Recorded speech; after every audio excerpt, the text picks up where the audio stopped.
La semaine prochaine, le carnaval fait son grand retour pour sa 140e édition. Cette année, le thème choisi est celui des océans. À cette occasion exacte, c'est plongé dans les coulisses des préparatifs de cet événement. On découvre avec vous, Juliette Goubert, le travail des artisans qui contribuent à sa réalisation.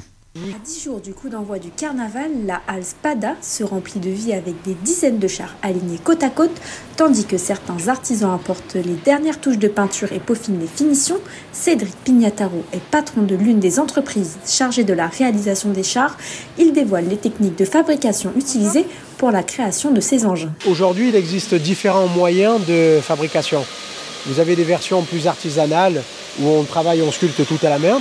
Vous avez d'autres manières, ce qu'on appelle un usinage fait par des robots qui usinent le polystyrène. Et cette année, on a mis en place un nouveau process qui est l'imprimante 3D gros volume. Atteindre le résultat final demande un investissement colossal, nécessitant plusieurs centaines d'heures de travail, de la conception des structures à l'assemblage des éléments décoratifs, en passant par la peinture.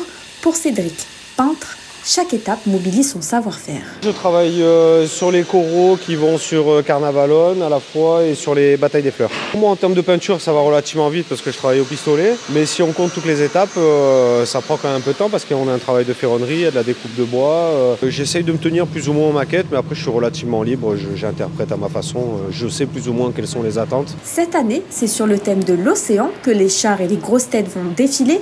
Mais alors, comment est venue cette idée? Cédric Pignataro nous dévoile son histoire. Un de nos chars sur lesquels on intervient, c'était Roi des mers et des océans. Le sous-thème était l'actualité.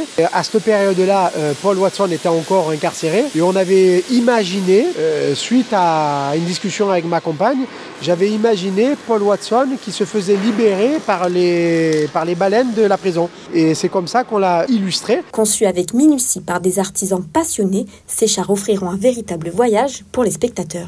Et top départ de l'événement le 12 février exact, on sera sur place pour vous le faire vivre.